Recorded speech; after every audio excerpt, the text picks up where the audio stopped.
우리가 첫 번째는 그 중개사들이 왜 풍수를 해야 되는지 그 내용들을 좀 이야기를 해드렸고, 이번부터는 우리가 그 풍수를 할 때에, 우리가 풍수라고 하는 거 있죠. 이제 한자로는 뭐 이런 식이 돼요.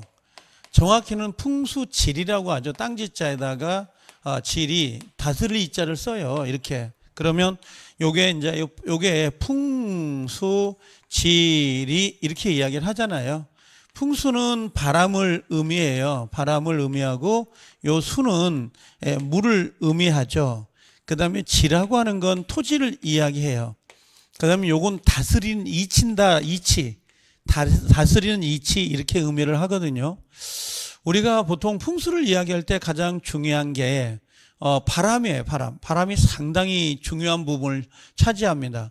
좀 내가 지금 고전으로 가고 있는 것 같은데, 원래 풍수를 이야기할 때 개념이 어떻게 돼요? 이렇게 이야기하면 풍수의 개념은 다른 건 없어요. 그냥 지형이에요.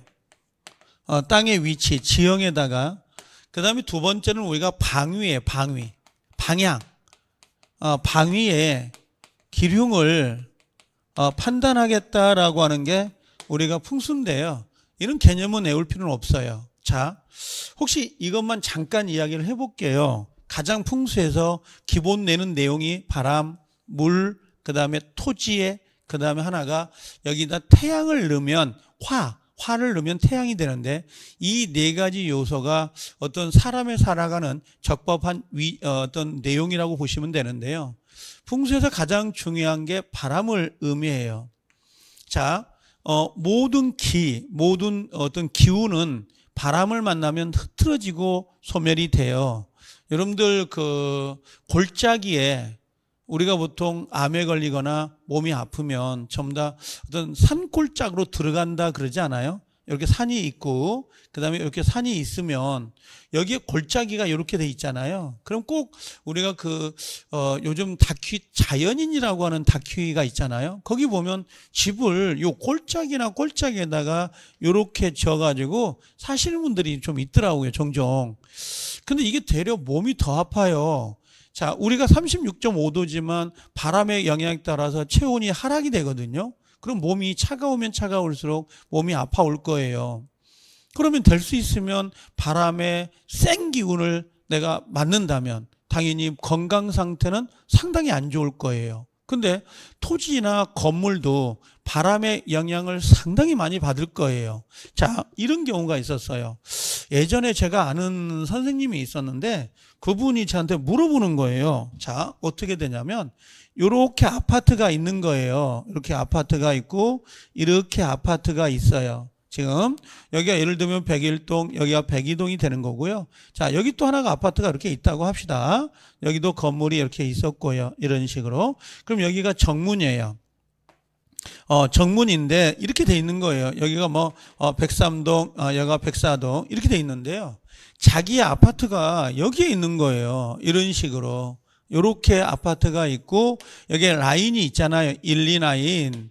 그 다음에 여기가 3, 4 라인, 5, 6 라인 이렇게 되어 있었나 봐요. 그래서 자기 집이 여기래요. 여기 3, 4 라인. 여기에 있다는, 여기에 12층에 있는 거야. 12층에. 요런 식으로. 그러면 자기 집은 쳐다보면 전체 시야가 조경이 너무 좋다는 거야. 다 앞을 쳐다본다라고 해요. 그럼 만약에 내가 단순 중개업을 하신 분들이라면 당신 12층이죠. 경관이 죽이죠. 그렇죠? 그러면서 이게 위치가 좋다 이렇게 하면 소개를 하겠지만, 결국 이것은 만약에 이렇게 바람이 분다고 합시다. 이렇게 바람이 불어댄다면 당연히 여기를 맞바람을 때리겠죠. 이런 식으로. 그럼 이 아파트를 살고 있는 3, 4 라인은, 요 3, 4 라인은 1, 2 라인이라 5, 6 라인보다 더 안 좋아요. 왜냐하면 수소 365일 수없이 바람에 영향을 받는다면 영향을 받을 수밖에 없죠. 몸의 상태가 하락되죠. 여러분들 이렇게 건물이 있고요. 이렇게 건물이 있고요. 자, 건물이 있어요. 근데 내가 여기 서 있다고 합시다.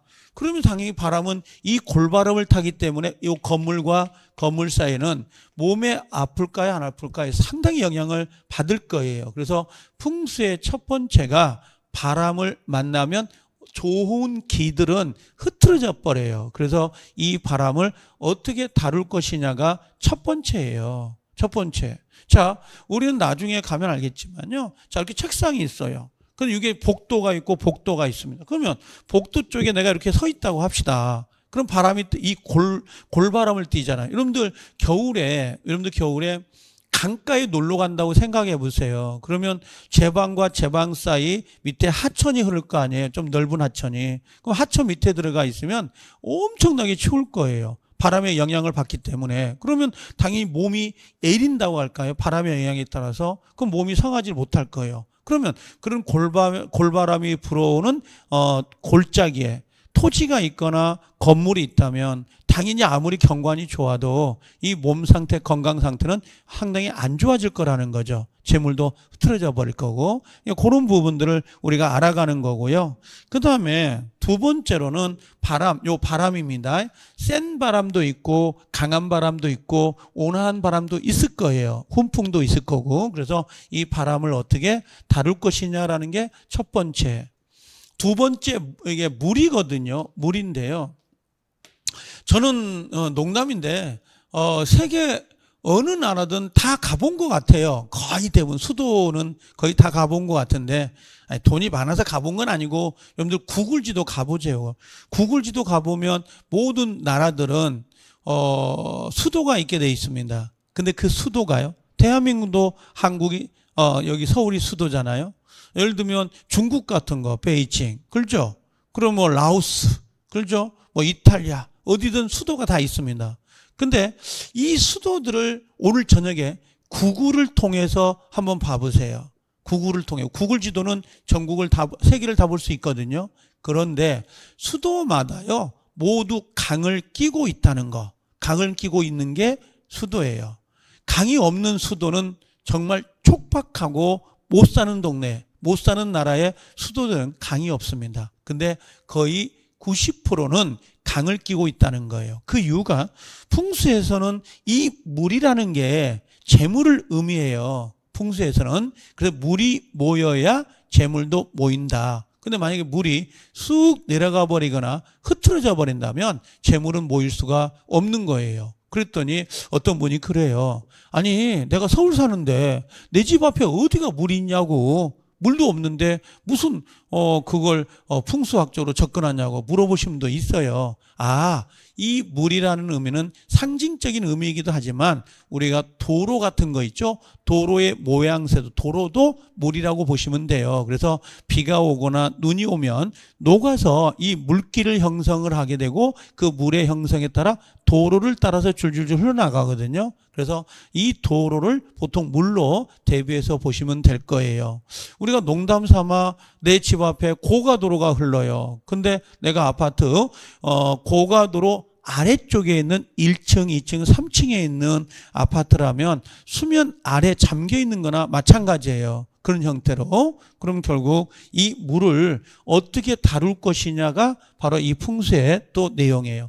여기는 뭐예요? 기가 있다는 거죠. 기. 자, 기가 바람을 만나면 흐트러져 버리고, 물은 뭘 말한다는 거예요? 이게 재물이에요. 재물인데 이 물을 어떻게 모을 것이냐의 문제인 거죠. 그 다음에 토지라고 하는 거 있죠. 땅의 기운이에요. 땅이 어느 위치에. 자, 예를 들면 뒤쪽에가 높으냐, 아래쪽이 높으냐, 아니면 뒤에 있는 토지가 높아야 되고 아래쪽에 있는 토지가 낮아야 되느냐, 토지는 어느 위치에 있느냐, 또 토지도 푸석푸석하느냐, 물기가 많으냐, 습지이냐, 또는 뭐예요? 약간 반들반들 황토색이 나타나냐, 아니면 검은 거냐, 그 흙의 모양에 따라서 또는 색깔에 따라서도 영향을 받을 수 있고요. 그럼 바람, 물, 토지를 어떻게 다룰 것이냐라고 하는 게 이치, 요 니자가 이게 다룬다라는 이치거든요. 그럼 이걸 어떻게 조화를 이룰 것이냐라는 것이 바로 풍수지리예요. 이런 것들이.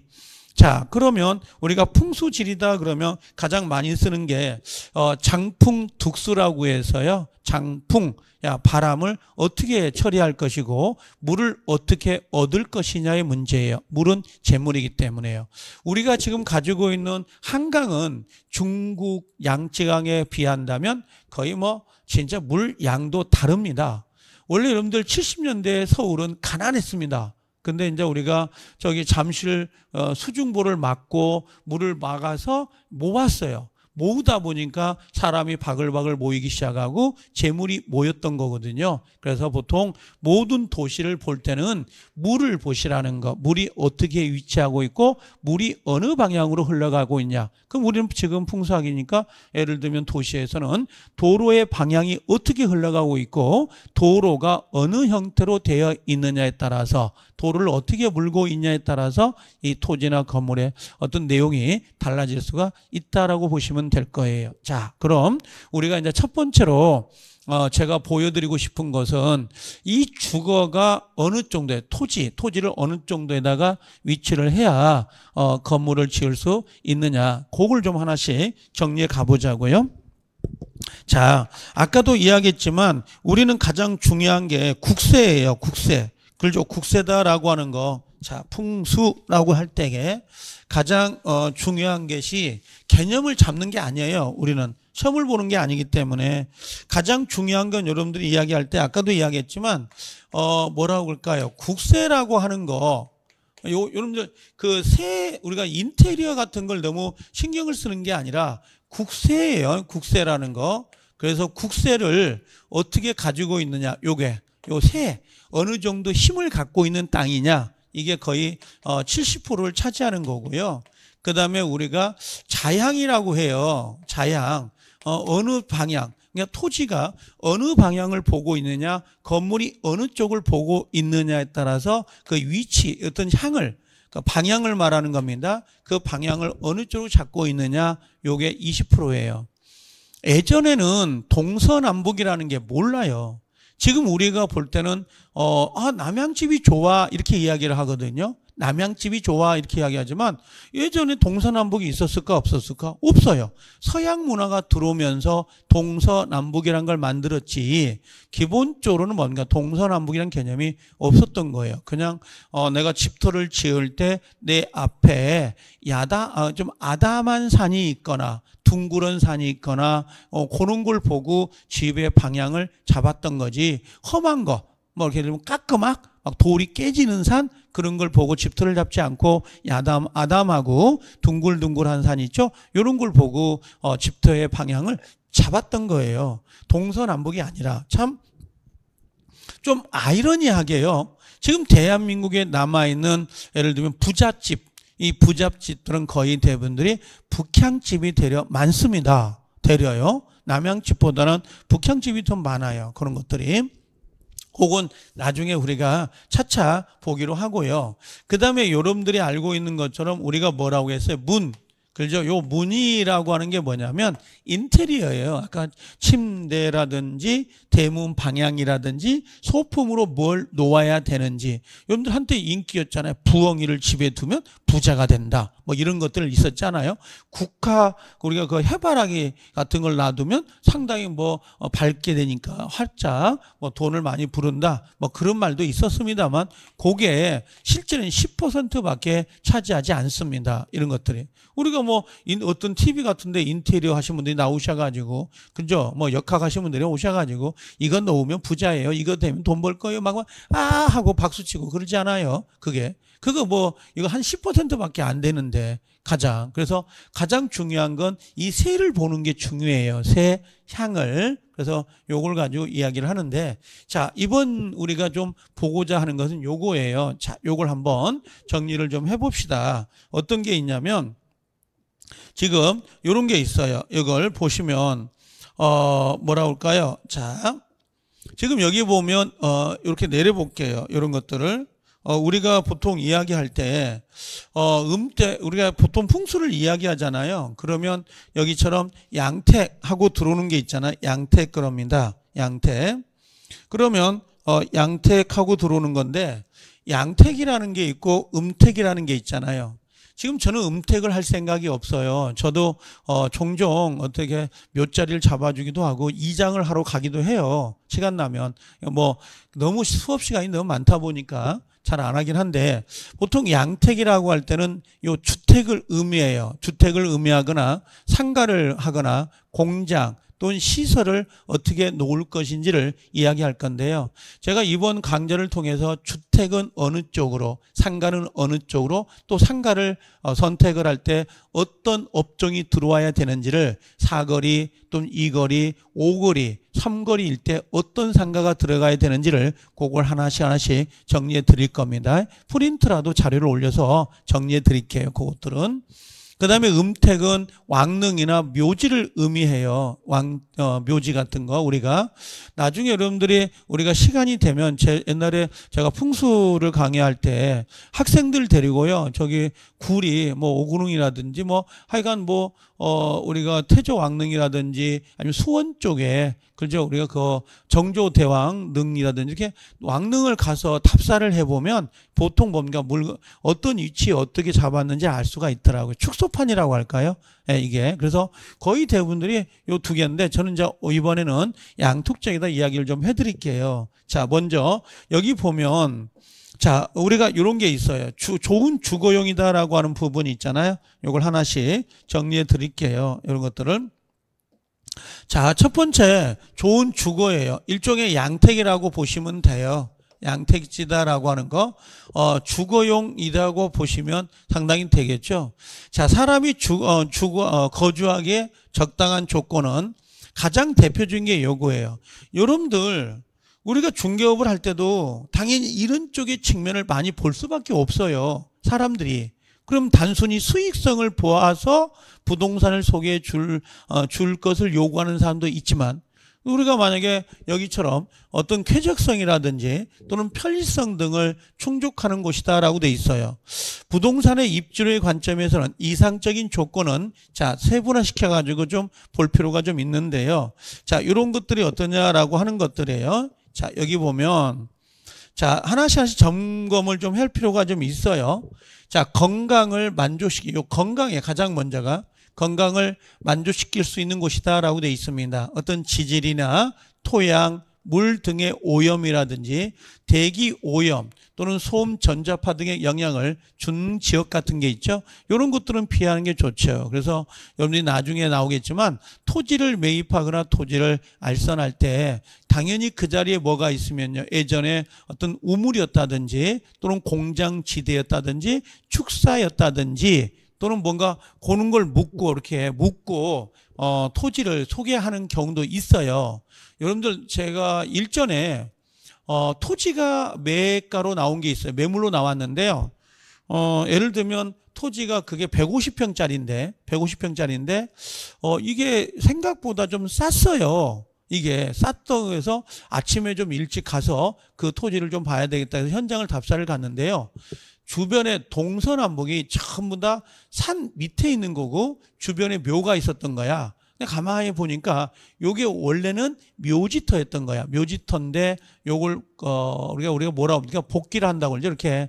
그래서 성토를 한 다음에 밭처럼 꾸며놓고 이걸 매매가로 내놓은 거예요. 근데 저는 항상 토지를 보러 갈 때 폐찰이나 나침판을 들고 가서 이걸 확인한 작업을 좀 해요. 근데 가만히 봤더니 이게 묘지터였어요. 묘지터에다가 성토를 해가지고 밭이다 꾸며가지고 이걸 매매를 하더라고요. 그러면 우리가 보통 묘지터는 집터를 잡을 수가 없어요. 제가 나중에 한번 이야기할게요.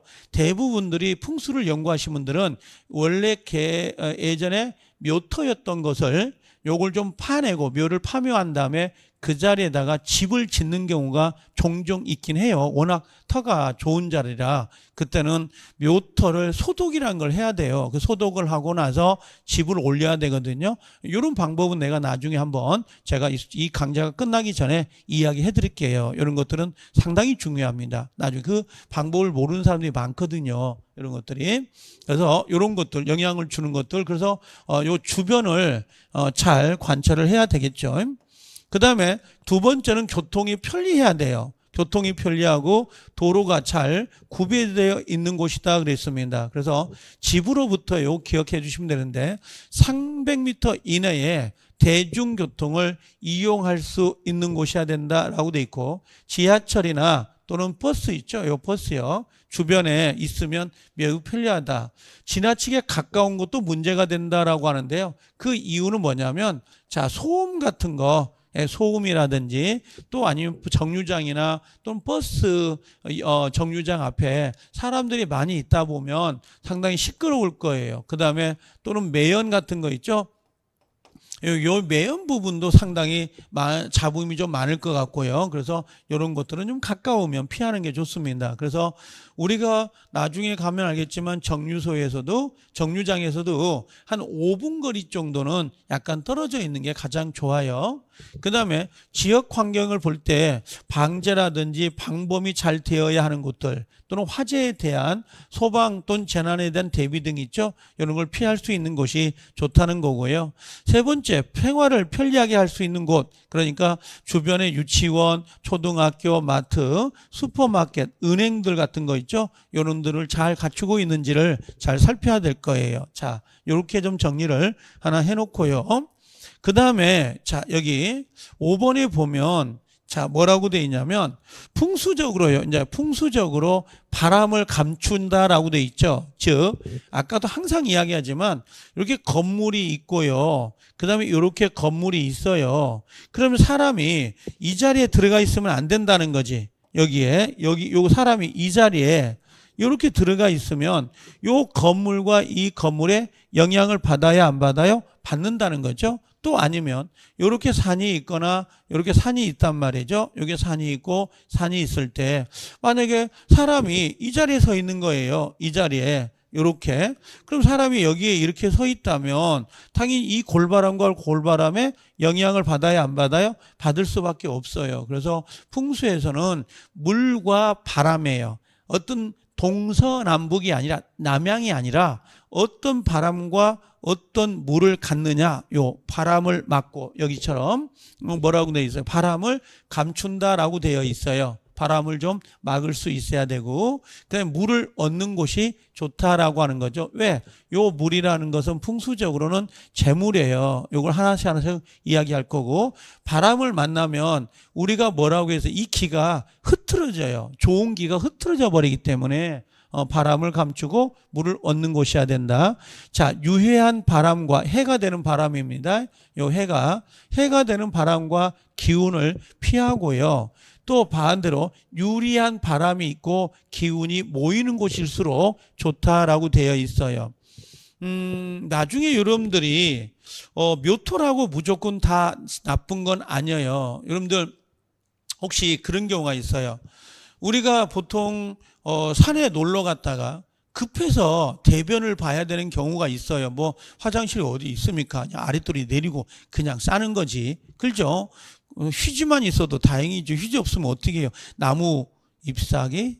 자, 하여간 우리가 보통 대소변을 볼 때 좀 안정적인 자리에서 대소변을 보려고 하지 않을까요?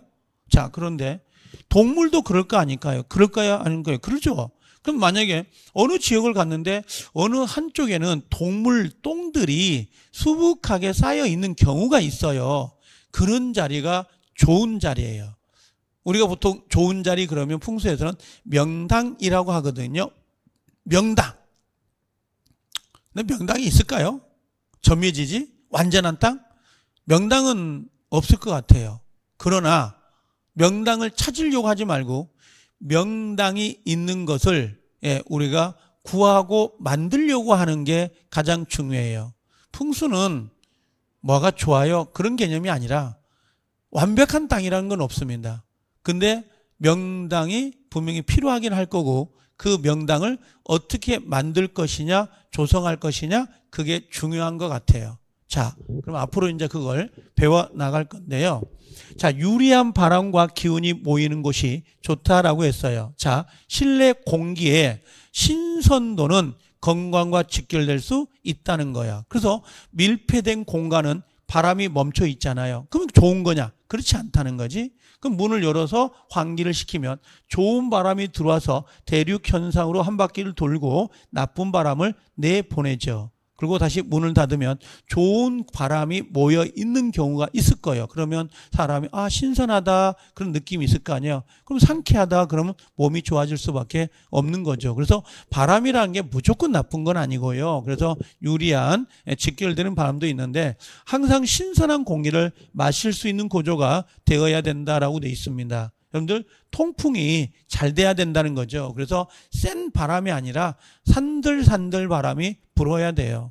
혹시 여러분들 분재라는 걸 하실 수 있으면 분재도 나무 가지치기를 하거든요. 가지치기를 할 때에 과일나무, 사과나무, 복숭아나무 과실치기를 할 때도요. 반드시 바람구멍을 만들어주면서 가지치기를 해요. 그래서 나무라는 게 빽빽하고 그렇죠? 그런 나무가 좋은 게 아니라 숨통이 털수록 과감히 잘라주는 거, 바람이 통하는 공간을 만들어주는 게 나무도 건강하고 과실도 튼튼하게 열린단 말이에요. 그래서 그런 통풍이 아니라 어떤 채광, 보온, 안전 등에 있어서도 필요한 조건을 갖춰야 된다라고 돼 있어요. 그래서 또 외부도 마찬가지로 오염된 공기가 유입되지 않아야 된다라고 돼 있죠. 그래서 요것들을 풍수를 통해서 하나씩 보게 될 겁니다.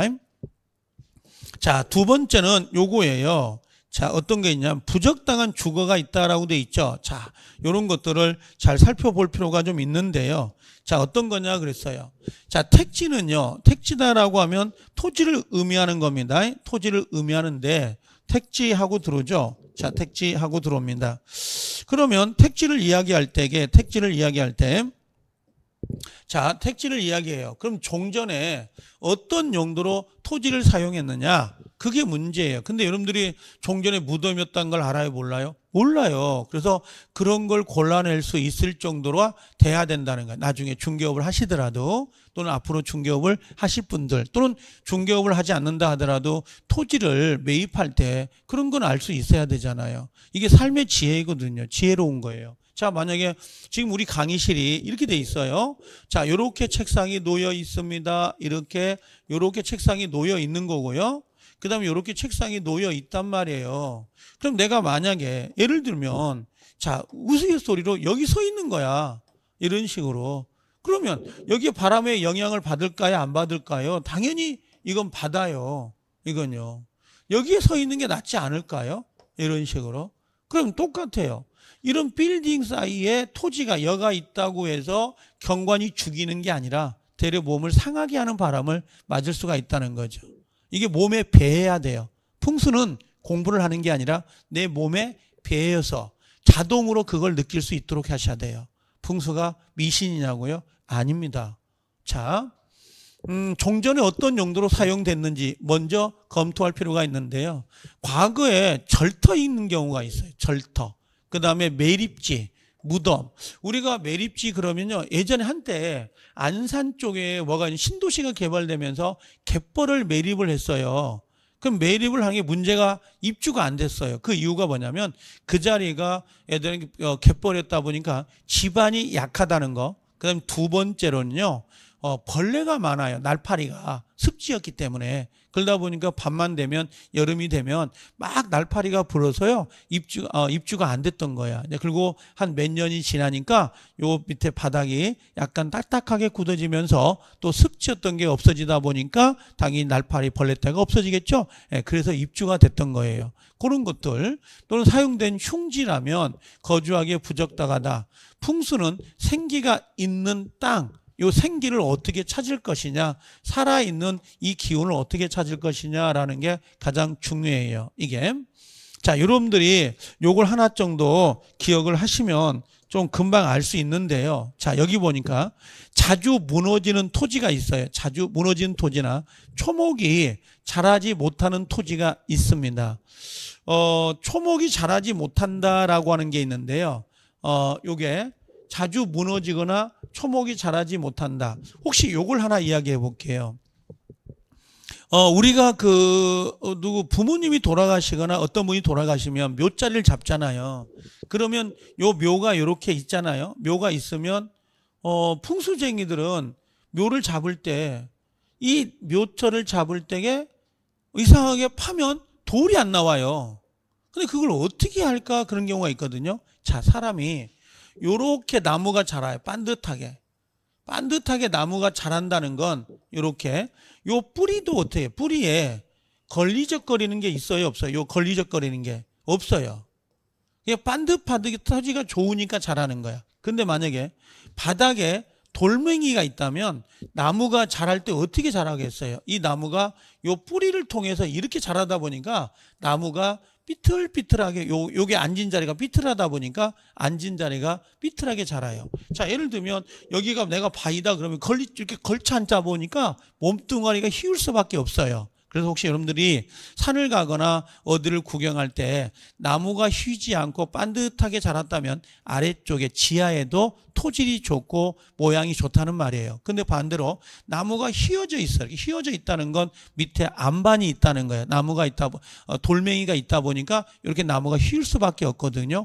기본적인 상식만 알아도 금방 그런 것들을 토질이 좋을 건지 밑에 안반이 있는지를 확인할 수가 있단 말이에요. 그런 것들. 그래서 요것들. 그럼 밝은 날에도 요 습한 땅이 있어요. 습한 땅은 토지를 만들어 보면 보들보들한 토지가 있고 아니면 약간 습하다 하는 느낌이 있어요. 토지를 만져보면 금방 알 수가 있어요. 그래서 그런 것들을 좀 참조해서 보시면 되지 않을까 생각이 됩니다. 자, 이번 시간에 약간 좀 좋은 토지, 그걸 좀 살펴봤으니까 이렇게 보고요. 좀 쉬었다가 우리가 부정한 좀 안 좋은 토지들을 좀 정리해 보자고요. 자, 이번 시간 여기까지 합니다.